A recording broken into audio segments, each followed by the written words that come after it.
Hi there, and welcome once again to the Soda Jerker on Songwriting podcast. This is Brian, flanked as always by Simon, and joining us for episode 211 is a Golden Globe winning actor, musician and novelist, best known for playing Fox Mulder in the cult US TV series The X-Files and Hank Moody in the long-running Showtime comedy drama Californication. A relative latecomer to music, he's just released his very fine third album, Gestureland, and he joined us recently over Zoom for a lovely discussion about the record and his songwriting exploits so far. We're delighted to welcome the excellent David Duchovny to the show. You know, this was not a guest I necessarily imagined booking when we started this show, but let me tell you, I am here for it. Me too. David was born in New York in 1960. His mum was a school teacher, his dad a writer, and it seems our guest inherited the latter's literary gene because he began writing poetry in high school and later gained a degree in English literature at Princeton, no less. He then went on to do his master's at Yale, where he studied under esteemed literary critic Harold Bloom. At that point, David had designs on becoming a playwright, but in order to do that, he felt he had to learn a bit about the craft of acting, so began taking classes. This proved a fateful decision, and at 26 he opted to abandon his doctoral thesis in literature, which remains unfinished at time of recording, and pursue a career as an actor. David took small roles in films like Working Girl, Beethoven and Chaplin, and in 1990 appeared as the transgender DEA agent Denise Bryson in the cult TV series Twin Peaks. One of your favourites? It is. 1993 proved his breakthrough year, however, during which he co-starred with Brad Pitt in the road thriller California, then shot to international fame as FBI agent Fox Mulder in the science fiction series The X-Files. Also starring Gillian Anderson as Agent Dana Scully, the show proved nothing short of a cultural phenomenon, running for 11 seasons and spawning several movies. David later appeared as novelist Hank Moody in the Showtime series Californication for 7 seasons, and more recently starred as Steve Hodiak, a cop in pursuit of Charles Manson in the NBC 60s set drama Aquarius. He's also appeared in movies like Evolution, Zoolander, Return to Me and Steven Soderbergh's Full Frontal, as well as TV shows like Sex and the City, The Simpsons, Saturday Night Live, and of course, The Larry Sanders Show. That might be my favourite role of his, actually. His character was kind of in love with Larry, as I recall. Yeah. David will also feature in the upcoming Judd Apatow pandemic-inspired comedy, The Bubble. It was around 2011, during the latter stages of making Californication, that David began teaching himself the guitar. Initially, he learned to play his favourite songs, but he quickly started coming up with his own, and before too long he'd gathered an album's worth of material, which comprised his debut record, Hell or High Water, released on independent label Think Say Records in 2015. Second album, Every Third Thought, followed in 2018. Aside from the acting and the music, David is also a successful novelist. His first book, Holy Cow, was published in 2015 and became a New York Times bestseller, as did 2016's Bucky Fucking Dent. What's your language, Simon? Earlier this year saw the publication of his latest novel, Truly Like Lightning, which is currently being developed into a TV series by Showtime, and an Audible original audiobook, The Reservoir. True Renaissance man and no mistake. And still a ruggedly handsome bugger too. I hate him. The bastard. Follow our guest at David Duchovny on Twitter and Instagram and facebook.com/David Duchovny official. Find us at sodajerker.com, at sodajerker on Twitter and Instagram, and facebook.com/sodajerker. If you're new to the show, check out our ever-growing archive of songwriter interviews and follow, rate and review us wherever you get your pods. If you'd like to help us in some small way with the running costs of this fully independent show, you can do so at sodajerker.com/donate. Before we move on, our thanks to Erica for her help setting up this chat. Right, without further ado, here we are with the splendid David Duchovny. Lost a good friend the other day. Like a fool, I was blind to the signs. Drank right past what he had to say. Couldn't read between the lines. Last night I saw him pull me close. Laughed as he hugged me goodbye. He said the mother's my friend. Yeah, they're okay, but the nights are harder these days. Hey, you got a lot of guitars back there. Shit. Yeah. Been collecting them for a while. Yeah, it's a bit of an obsession, isn't it? They're beautiful objects. Yeah, they really are, yeah. They give me a lot of joy, aside from playing them, I think. Yeah, I have this green electric Guild guitar, dark, like a Kelly green. And I only bought it because of the color. But when you watch like docs about great guitarists, which I'm not at all, but they'll often say my first guitar, it just was pretty, Yeah. That's the only reason I got that guitar, or I could afford it or whatever, but it's often like, it was cool looking. Yeah. I don't think I'd probably buy one that played well but didn't look nice, to be honest. Yeah, right. But you'd buy one that looked nice that didn't play well before you do that. Yeah. Well, thanks for being with us. It's great to see you. Yeah, nice to see you guys too. We've really enjoyed listening to Gestureland this week. Oh, thank you. Your best yet, we'd say. I think so. It's like, I'll take some credit for it, but it's really kind of opening up to, allowing the band to express itself production-wise, and probably them influencing my songwriting just from their songwriting, kind of pushing me tonally in different areas. Because, just like originally I would have just started throwing the chords together and it'll come out folky or country, usually. I mean, that's all that's like within my grasp, just technically. So then to kind of sit back and let them kind of influence me production-wise, rhythmically, all different kinds of things to open it up into kind of different areas. I think that's what this represents, more of a band, really. Well, the songs they are credited to you and the band, aren't they? So does that mean you tend to originate the ideas and take them to the group, or is it a kind of full-on co-writing from scratch kind of process? Most of them are me taking a song to them and then allowing them or asking them or begging them to, let's work on this. And I'll be open to any suggestions, I'm not precious with that. But I would say, I'd have to go through the list, but like Everything Is Noise is really not mine. Holding Patterns, lyrically that's me, but most of that's Colin. And then something like Nights Are Harder is really all me, except for that riff, which is the best part of the song. And then stuff like that. So it's very collaborative, but the process was similar in that it was stuff that I would have come up with and then brought to them. I think I just start coming to them earlier. Like if I just have a verse form that I like, or if I just have a chorus that I like, instead of trying to sit with it and make a whole song of it, I'll just go, hey, I like this area, I like this verse, I like this chorus, I like this snatch of melody. Then I'll give it up to them and they can go further with it. Mm-hmm. Nice. And do you like to sort of wait for that lightning bolt of inspiration when you're writing, or is it something you're more likely to treat as a thing you would sit down and deliberately try to do? Well, the incidences of lightning strikes are pretty rare, right? So I'd love it if that happened. But the truth of the matter is, I probably won't write a song unless I tell myself I'm going to sit down and write a song today. And I don't really see a lot of difference in the quality of those times of when I something came to me and I sat down, or I sat down and just waited until something came to me. I'm just just in all my creative endeavors, I'm just a firm believer of you have to carve out the space before you can't just say, I'm going to write this novel, when I get the idea, or I'm going to whatever. I mean, acting is like that because you're forced to go to set, so you're forced to be creative. But in the rest of life, I think, for me anyway, it's like, no, I really believe that the stuff is around us to be channeled. But if you just kind of blithely assume that it's going to break through to you in your just like mundane everyday consciousness, I think you're wrong. You really have to kind of just like take that blind away, sit down and start fiddling around with the guitar, and then something will come that was already there, but you just weren't opening yourself up to it. Yeah. So you'd say your writing as a novelist follows a similar pattern to your songwriting? You've just got to show up and sit down and do it?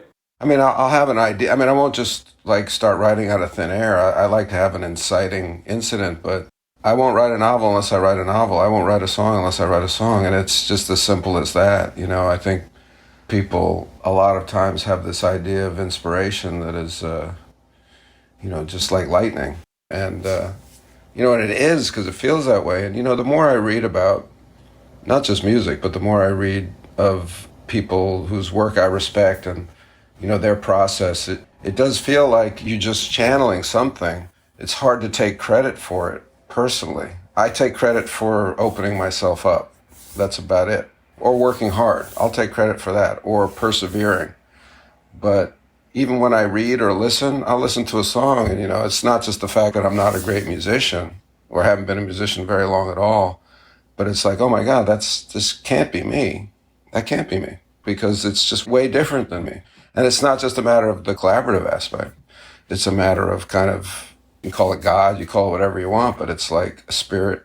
It's more than the sum of whatever parts we are or I am. You know, when I confront it and I look at that novel and I'm reading it and I'm like, how did I write that? I don't know. I know I wrote it, but how? And then that's kind of the way it happens. Yeah. I like that idea of maybe getting access to that kind of flow by making a kind of concerted effort to do something deliberate, like to maintain a routine or something like that. Yeah, for sure. You know, I always remember it was the Scorsese documentary on Dylan. Did you see that? It was really good. Yeah, yeah. And he's asking him about, you know, he's got like this 5 or 6 year span where he wrote, you know, like 20 songs that will live as long as humanity lives. And he's asking him, you know, how did that happen? Where did it come from? And he's like, man, I don't know. You know, it's like, I can't do that anymore. You know, it's just like, there's something magical that can happen. And I'm not comparing myself to Bob Dylan, but it's like, yeah, I got that. It's like there's very little ego involved. Like when you see it, when you hear it, when you read it, it's like, no, that's not ego. That was something else. The ego part that I will take full credit for is that I'm a disciplined motherfucker and I want to make things and I want to create things and I will sit my ass down and I will outwork you. I will. And I have an ego about that. I like it. I like that conception of myself. That's fine. But whatever beauty or the creative aspect or the God or the spirit, like that's clearly not me. Have you seen what it's like at the razor's edge? The part of you that needed love, you had to kill, you had to make it pay, but it keeps slipping through the cracks. You cannot fill this shadow you can't slay.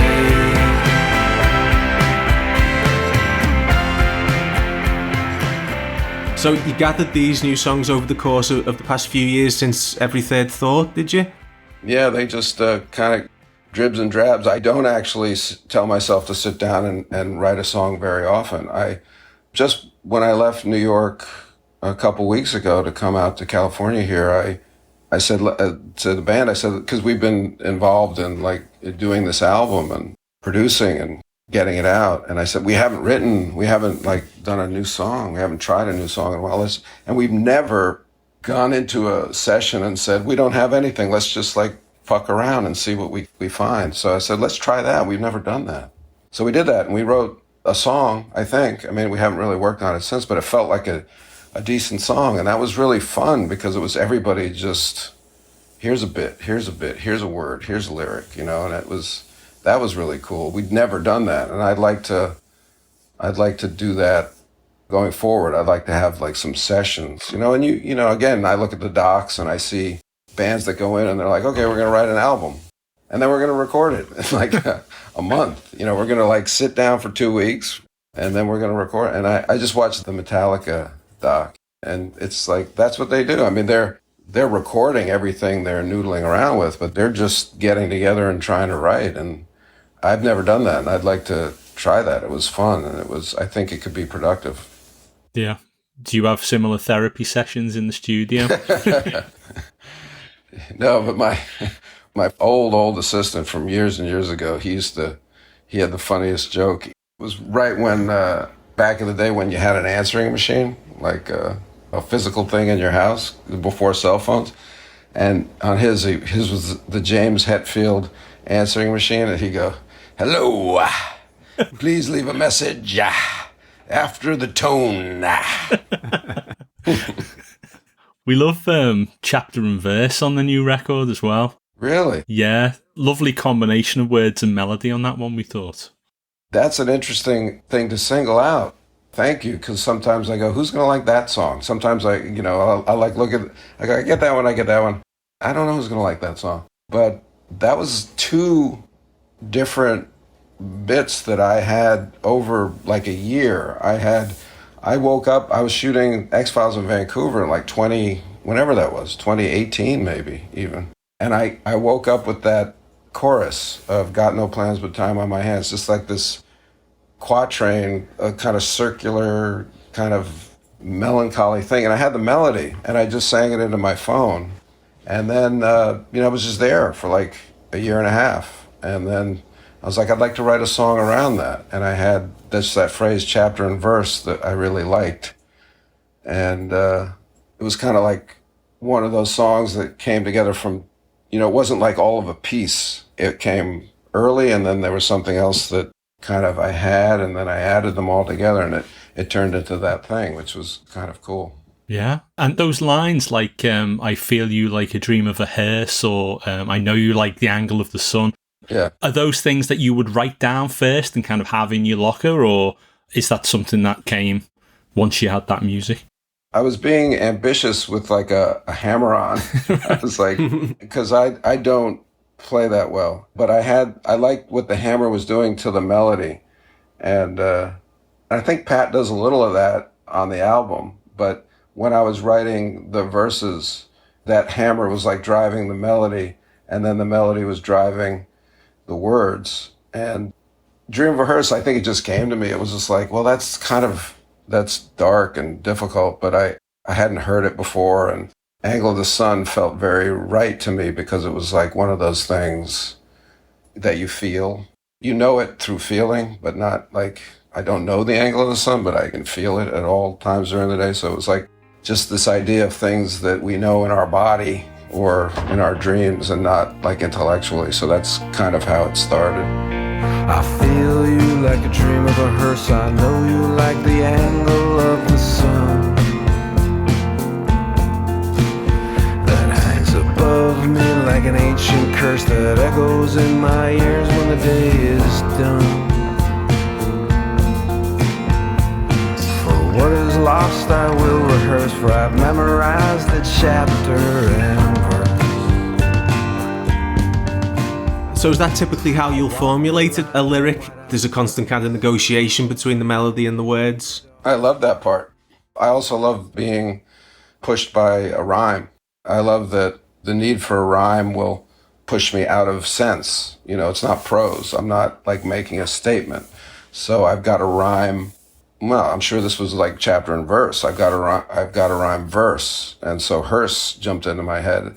Probably wouldn't have jumped into my head. It's not a word that I play around with in my head. I don't hear that word often. I don't see it often. I don't think of it often. So yeah, I love the limitations and the rules of song lyric writing because I love having to rhyme. Have a rhyming dictionary, which I can't figure out how to use. It's done, phonetically, obviously, but I don't know what this means or that means, or I'm always like, I need a rhyme here, and I can't find it ever. I just want a rhyming dictionary that goes by the word. I don't want to go by the sound. I need that. I think there's a site called Rhyme Zone on the internet. Oh, Rhyme Zone? I might want to try. I think that does it by the word, yeah. Okay, good. I'm too stupid to make out the accents. Well, I guess that's what they're called, like if it's long or short or... No, I like how chapter and verse and probably several of the songs stay away from really super specific references to people and places. So I always feel like there's some sort of space in there for me to make my own connection to it, Yeah. This will probably date me, but I have trouble getting into like the rap battles and, like why this person is saying and who's he really talking to and what's that in reference to. And I'm like, well, I don't give a fuck, really. I really don't.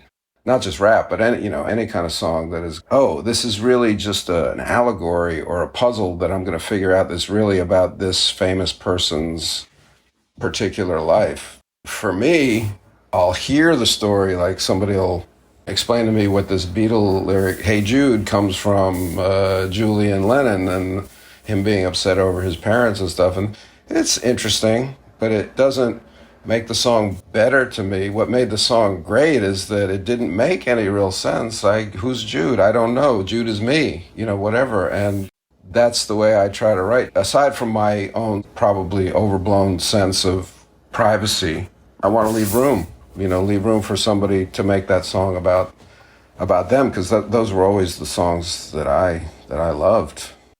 Smoke on the Water. It's about a recording studio burning down, right? Does that make it better? Once you know that, things like that. It's fun to talk about, but the song, like if I'd known that, somebody said, "Hey, here's a song about a recording studio burning down," I might not have dug it as like Smoke on the Water is so fucking vague. I love it. It's like it's not even fire; it's smoke on the water. It's like. But I think you strike a really nice balance of the personal and the universal on Call Me When You Land, which I assume is a very personal reflection about fatherhood, but obviously those are emotions that a lot of people have experienced. Yeah, well, I mean, I'm also, there's nothing in that song that is specific to my fathering of my children. I mean, let go of the hand. I mean, these are cliched, these are traditional notions of what it is to be a parent. Let go of your hand, let go of the bicycle, teach you how to drive. I'd wanted to write like Cats in the Cradle kills me, right? Like, I know it's a schmaltzy song, but I will cry every time it comes on. And I was always like, I want to write my Cats in the Cradle. So that was like my attempt at trying to write a song about the heartbreak of your children growing up, which is the right thing to do. Like, nobody's responsible for that heartbreak, but just like the push and pull of it. So, all those references that I have in the song are, there's nothing that's unique in them. It's just putting them together. And then, because my daughter did say to me at one point, years ago, she was getting on a plane at like 17 or 16 and said, "I'll call you when I land." And I was just like, wow, that just stuck in me as a phrase that could mean so much. It's obvious it's about an airplane, but landing and all that stuff, it was evocative to me. So I thought I could center a feeling, a song on it. Yeah, it's a lovely chorus melody as well. I think even if you didn't have that phrase, which, like as you say, is so evocative, it would have an impact, just that tune, I think.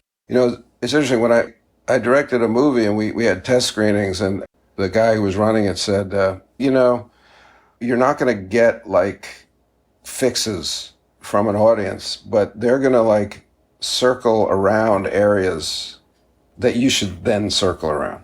They're going to be interested in areas that probably are the areas that you want to be interested in. I was like, well, that's interesting to think of it that way. Because I was always like, fuck them, and what do they know? They're the audience. And it's like, okay, so why are they all keep talking about this one scene? That's, maybe you should think about that. And you bring up that melody because that, they call you in a land, that part. Pat, who was writing that song with me, had wanted to withhold that kind of run till the second iteration of the chorus. He just wanted to like, call you when I land. He just wanted to hold that note there. And, because he thought it was a little show-offy or whatever. And I was like, well, I want that to be the melody. And we only go through the melody. I mean, we only go through the chorus twice. So let's not change the chorus. Let's have it that kind of, he's like, it's way dramatic to have like right away in the chorus. And I was like, yeah, well, let's go for it. Yeah, maybe that's why it's so impactful, because it is like elongated, isn't it? First time you hear it. Yeah, and he had wanted like, call me when you land. It was some, it was like hold that note. And I had been doing that kind of for the second one. And when they put the song together, he had just that one note in the first chorus. And we actually had a little fight about it. not like a serious fight, but he was like, no, I really think it should be this way. And I was like, no, I really think it should be that way. Call you when I land.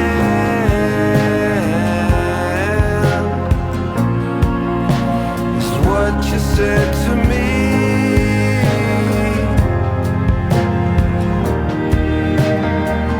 I'll be waiting here, baby, building our castles in the sand. I've been missing you lately. Call me when you land. Do you often find that there's a musical aspect or a melody that comes to you that might give you the impetus to write a song? Or maybe even just a riff? Are there songs that began just with riffs? Yeah.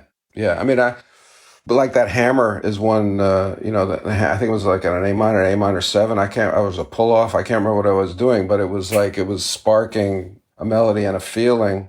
But yeah, like, in Pacific Coast Highway, there's like, so when I wrote that, I just strum. I don't play lead, but I was like hammering on I forget what chord it was, but I was like pulling off on one of the strings and just hitting like the high 3 strings on the guitar for that. Like, so I strum and then I would go like dun dun dun dun dun dun dun dun dun dun. So I was playing it like a chord, and I asked Pat, even though within that little chord, half chord, whatever it was I was playing, there was like a hammer or a pull off that was happening that was creating that syncopated thing. And I was like, Pat, I just want that in there, however you get, because I'll play shit, but then I can't repeat it really that well because I'm not good, but I like stumble on it and I like the sound of it, and then he's good enough to do it every time, you know. Yeah, no, it's a nice hook, that sort of little muted guitar part, yeah. Yeah, so like I know how to play that. Like if I play it acoustically, I can get that sound of, just strumming, and then after I finish the line, then I'll just go like, I'll kind of like, it's like an upstrum on the top 3. It's like that. It's like, it's not playing the full chord. I'm sure there's a term for it, but I like the sound of it. And so, yeah, that's one thing that was like the hook of that chorus that kept me interested. Yeah. We really like the little synthesizer touches on the album too. They had a nice kind of emotional shading, don't they? Yeah, Colin's a really fine keyboardist and musically brilliant. And yeah, that, when I heard Holding Patterns, I didn't know that was completely created. That was not something I had ever thought of. Colin, pretty much, that's really his song. He had taken like a lyric, because sometimes I'll just dump a bunch of lyrical ideas on them and say, does this spark anything? And Holding Patterns is definitely Colin taking a lyric of mine and putting that on. And then we kind of stitched in that Running on a Feeling Gone, and then I kind of took that and made it into a bigger chorus. Like Colin had like a 2-line chorus, and I said, no, this is a big chorus. Let's just like extend it. But the synthesizer, yeah. And also the horns. Like I'll ask for horns, like on Mind of Winter, or even like at the outro of Holding Patterns, there's like a nice kind of strong horn section that comes in. And I just really like that kind of depth. I don't love like horns in rock and roll so much all the time, or saxophone even. But I do like a nice push, like a Motown horn section or something. Yeah. Will you ever come in with a pretty clear idea of how you want a specific song to be arranged, or is it always a case of sort of handing it over to the band and seeing what they can do with it? No, I have ideas and references. My references are going to be different from theirs. They're 20, 25 years younger than me, so I'm coming in with 60s and 70s references, and a lot of times I'll be, so pleased that they've never heard this song, and they'll be like, oh my, it's great. They'll love it. So the horn stuff, like the Stone song, Bitch, do you know that song? Yes. I've always loved just the horns in that. So like Mind of Winter, when we were working on that song, like I said, it feels a little bare, with, it's just like me singing over like this drum beat sometimes. So at some point I said, just let's add some claps in there. Let's just differentiate it from the verse before and then add horns and stuff like that. So it's really just a feel thing, but I'll also say this has to be more emotional, or this song's not impacting me the way I want it to, and I'm not sure why. So let's, like Sea of Tranquility, I always feel it's such an emotional song, and it took us a long time to try to get it to the point where when I would listen to it, I would feel the emotions that I wanted to feel. And then, of course, it gets very difficult to come to a song fresh when you've been working on it so long, and you get into this maze of, well, you're not feeling it because you've listened to it 100 times in a row. So it can become difficult. But Sea of Tranquility was, I feel like it's one of the best songs I've written. And I don't know if it's yet, one of the best songs I've recorded. So it's like that weird thing where I have in my mind a song is great or really moving, and I'm not sure if I got it yet. And I'm not done with it either. That's the cool thing. It's like, let's go play that acoustic. Let's see how it works. Let's use piano instead of guitar. Let's see how that works. Let's have Colin sing it instead of me. Let's see how that works. It's like that. Yeah, we do have discussions with people about how malleable songs are and how they're not kind of done. Ultimately, you can reimagine them in whatever way you want or bring some kind of new sensibility to it. You can, or somebody else does. Like we'll hear a cover of a song and go, oh my God. You have Dylan's All Along the Watchtower, you have Hendrix All Along the Watchtower, and they're completely different songs. And one kicks your ass and one just kicks your ass slightly, or, stuff like that. And, there's a couple songs that I want to continue to come back at. Like, I feel like Mind of Winter maybe should have been maybe like an acoustic song. I feel like Lately It's Always December is a beautiful song that that's from the first album, I never quite nailed. So that's fun, actually, to think about that, because it's almost like, hey, there's one of my kids you're not paying attention to, but he's a sleeper. He's a late bloomer. We get so fixed on the recordings, don't we, as the final word on things, when there's no reason for that, really. None at all. None at all. There's certain things about a final mix that are wonderful because you make them as perfect as you can. They're in tune. I don't know what they do to my voice. I'm sure they alter it maybe a little bit, maybe not. They say they don't, but there's echo on it, or there's whatever it is. Then there's something about a live version that has a different feeling, or a stripped down version that has a different feeling, or you switch something small up, or you add background vocals, or you add a woman's voice or whatever, and it just turns into something else. And then one day you'll find me swimming in the sea of tranquility. Yes, and one day you'll find me as high as I can be, as high as a man can be. Yes, and one day you'll look up and I'll be free, oh free. Yes, and one day you'll find me swimming in the sea. Being so well practiced as an actor at telling stories and conveying a character and all of those layers of emotion that come with that, would you say that's kind of eased your transition into being a songwriter and a performing musician? It should be. However, I had a lot of, so much doubt about my singing ability that in the beginning, I was just afraid. I was afraid to give it, afraid to push it. It's that push and pull between control and loss of control. So you want, obviously a singer is controlling. You're hitting notes. You're not just fucking playing a guitar that's not tuned, right? So I was so oh God, this was all new to me. I've got to hit these notes and now I've got to do them live or whatever. And so it was a very kind of technically almost, is it left brain? What's the rational part? It was very left brain activity for me. Plus just layers and layers of fear and shame and nightmares of, being naked in front of, So you'd think as an actor, I would just easily step into, just get up there and fucking inhabit the song, play that character. Because I do think of every song as being sung by a character. They're not the same person. Every song is a character, I would say. Right, so you feel like you kind of embody different characters when you sing the songs? Yeah. Different points of view, which are different characters, and each song is like a little story of that character, I think. But I could not approach it that way because I was just so consumed with this fear of fucking up or not being enough or, not having the range or going flat or just not making it, and people laughing or saying fucking actors should, not do this and all the things that people will say. But that's passing as I play live enough.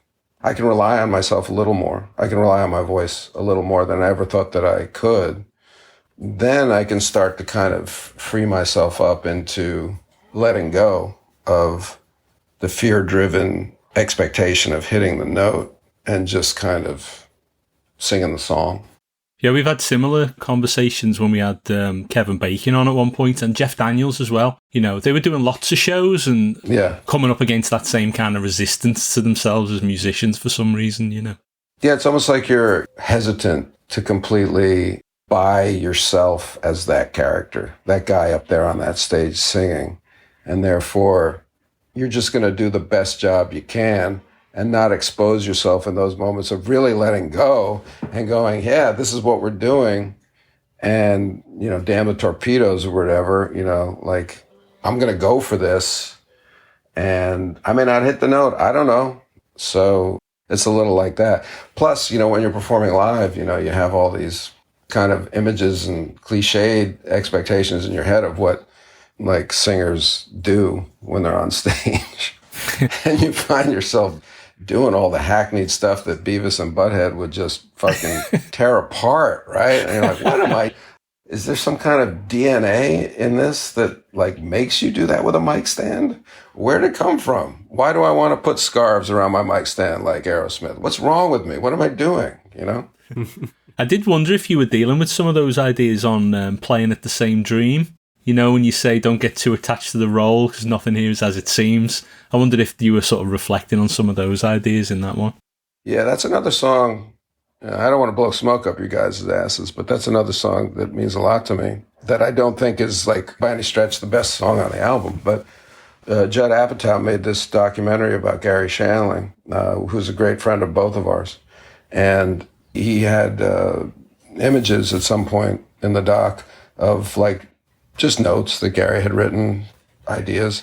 And one was playing at the same dream. It just said playing at the same dream. And I'd never heard that phrase. I don't know if Gary made it up or if he was a Buddhist, so it's possible that that's a Buddhist saying. I don't know.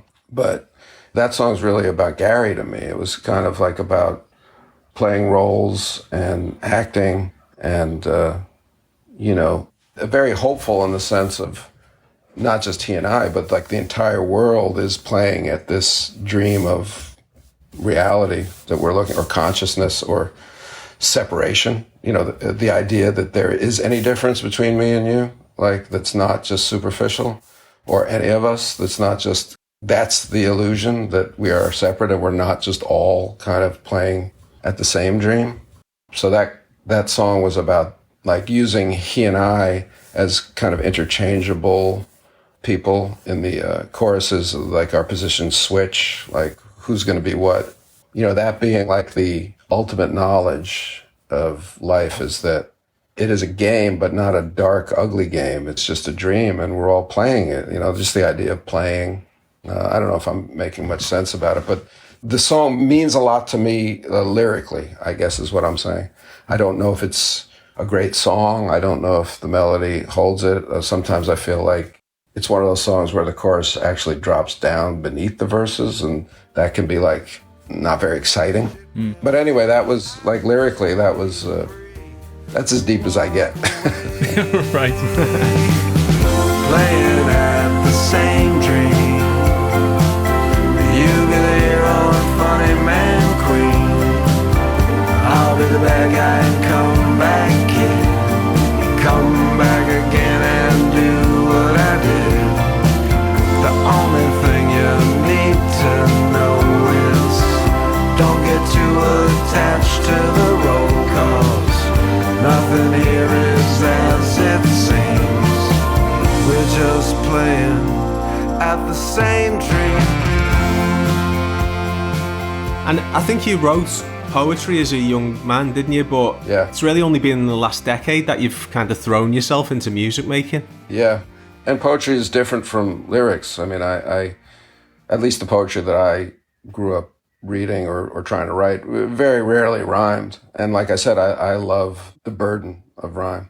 I love that it forces you into places that you don't necessarily go sensically. I mean, I can't talk about that enough, why that's so great. Because it short circuits your rational brain in search of this thing that rhymes with that word that you already put out there. Yeah.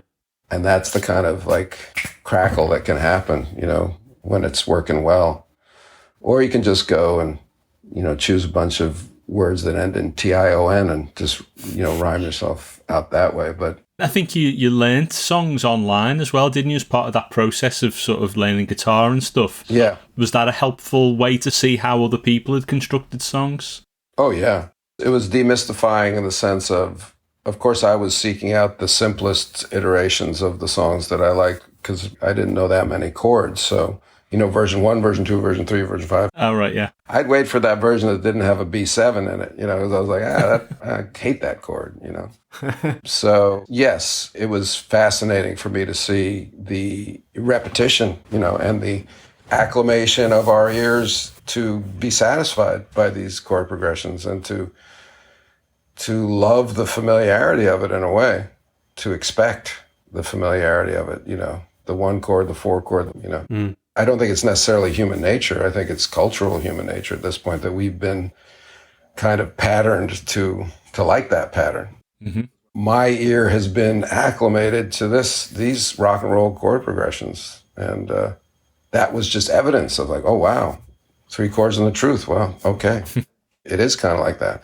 And then when you have production and, that brings in different difficulty and like melody, takes you into the limitations of your own voice and all these things. And it was just an interesting area to enter into.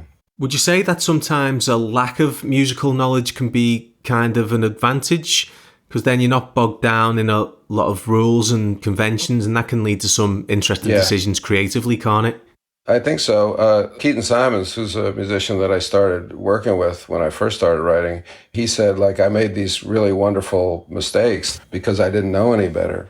So I'll take that. I'll take that as a compliment, or as, yes, that can be an advantage. And certainly that's my place in the band because they're all these highly trained Berklee School of Music grads.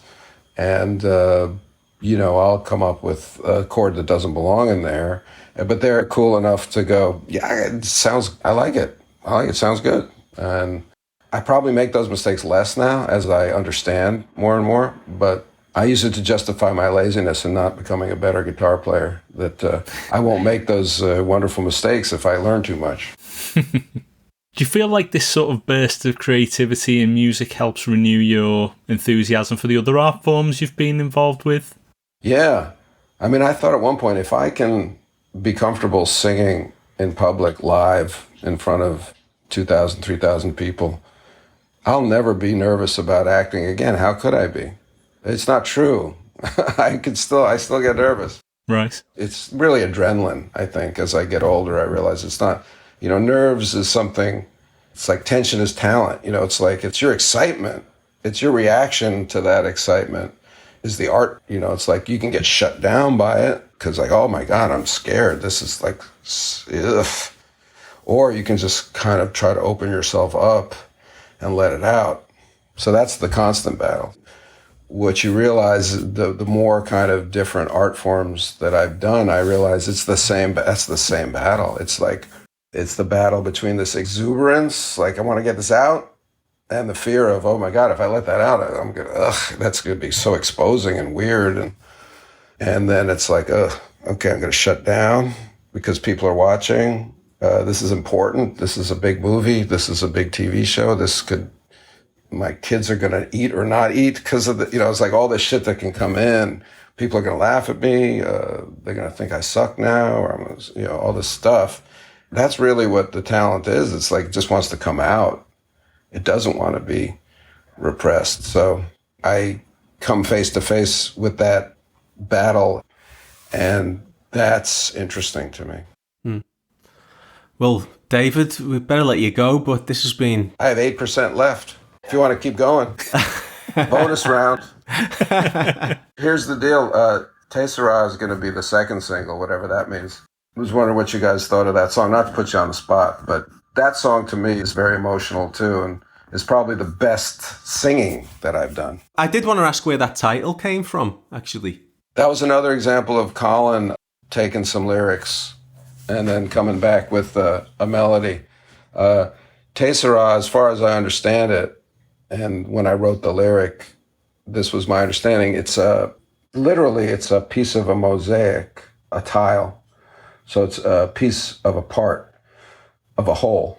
It's just, like say, it's a blue tile that's in a mosaic of a blue sky and whatever. So to me, it's like, it's a clue. It's a puzzle piece. Apparently, it's the Greek word for four because the tile is a cube. Right. So I didn't know that. I was told that recently. So in literature, which is where I came across it when I was a grad student, it was kind of a trope in the sense of it was like the idea that knowledge or reality, we only get like, we think we're dealing with the whole thing, but we're really dealing with, or there's a lost piece. There's one piece that we need in this puzzle, that we don't have, that Tessera, I don't know how to pronounce it. And then just Que Sera was just in my head from the songs, actually, Que Sera, Sera. And that's where that came from. And then the song lyrically was kind of about dealing with aging loved ones in a way, and the kind of trying to imagine the disintegration of the coherence of something, and to just imagining that you had this tile or puzzle piece, this tessera in your hand, and that's all you have left from this life mosaic that you had as your brain kind of deteriorates. So that was kind of about what the song was about. No, it's great, and you're really killing it with the choruses on this album, we think, from Tessera to holding patterns and everything is noise, and all of them really distinctive, we think, so nice job. Yeah, I wanted to have choruses that were more sing-along and try to push myself vocally, let's bring this up, let's bring it up, push me, and so yeah, I love a good sing-along chorus, and I never had the balls to really try and push it out there myself, Mm-hmm. It seems to be working. Thank you. Well, thanks so much for chatting. It's great to get to meet you and talk about your songwriting. Thank you. I realize I enjoy talking about it. I don't ever talk about it, and I feel I'm grateful to be given the opportunity, but I'm also I feel like I might be embarrassed later by some great songwriter that says, "What are you talking about?" Or even just like, "Why are you trying to demystify this thing? Just fucking write songs." Yeah, I think songwriting's much like the film business in that nobody knows anything. It's true, isn't it? Well, with this podcast, we've basically been in the business of demystifying the process for about 10 years. Ultimately, what you do is you just go, "I like it." It's like, why does that song work? I like it. Yeah. It gets me. I get it, and there's no formula to that. Mm-hmm. Oh, by the way, I can confirm that it is RhymeZone, rhymezone.com. I checked earlier on. So check it out. It'll blow your mind. You're going to be responsible for the fact that I come out with an album every 3 months now, because there goes Rhyme Simon. Lyrics courtesy rhymezone.com on the inlay. Yeah, that'll be the name of the band. Well, thank you. Thank you for all of it. Pleasure. Lovely. Right. Great stuff. Thanks for doing this, David. Take care. Take care. Bye-bye. Bye-bye. Tessera, Tessera, Tessera, Tessera. I'm taking my time. I'm taking my time. I'm wasting my time.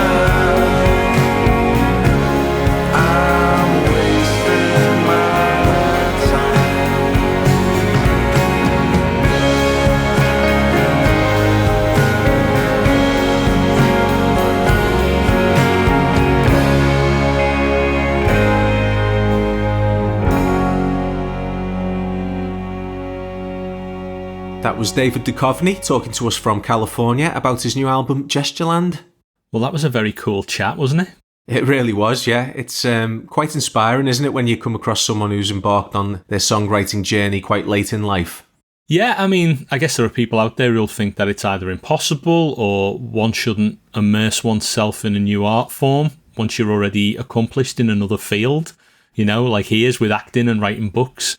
But he's just on a creative journey, this guy, isn't he? Yeah, and he's clearly very dedicated to developing his talent in all these different modes of expression. It's kind of become an unpleasant trend, hasn't it, to encourage people to stay in their lane, especially on social media, you know, stick to your acting, stick to your music, whatever that might be. Yeah, as if people aren't multifaceted and multi-talented, or can't be. Yeah. Perhaps as a result of that kind of thinking, people then assume, well, I can't do that, you know, as if those skills can't be acquired. Yeah, you know, but if you have the persistence and the will and a vision for yourself, you can do whatever you want. It's true. And if you can combine that with a point of view or a distinctive way of expressing yourself, then, you know, the sky's the limit as far as your artistic contribution is concerned. I think in a sense it's a bit different for David because he's already a best-selling author with a writer's brain and a great pedigree in literature. And as he said, he'll outwork you any day of the week. But, you know, I think this record really shows the kind of niche he's carving out for himself as an artist and a songwriter. Yeah, it's exciting stuff. And clearly, even though he's come to songwriting relatively late in life, there's like a dormant songwriterly kind of facet to him that's been there all along, I think. I would say so, yeah. I mean, if you think about the way he talked about Call You When I Land and all the different interpretations of that phrase, and also Tessera and how that spoke to him. Yeah, he's got that ability, hasn't he, to identify an interesting concept and then extrapolate it into a lyric and consequently a song. And that is the nature of songwriting, I believe. It is indeed. So thanks to David for the chat. A thrill for us to get to call him up and spend some time with him. Hope he didn't go too far down the rhyme zone rabbit hole. We wouldn't want that, would we? No, many have gone before him and never returned. Cheers also to Erica for her help setting it up. Gestureland is out now, so do please check it out. And we'll be back with another episode very soon. Bye for now. Take care.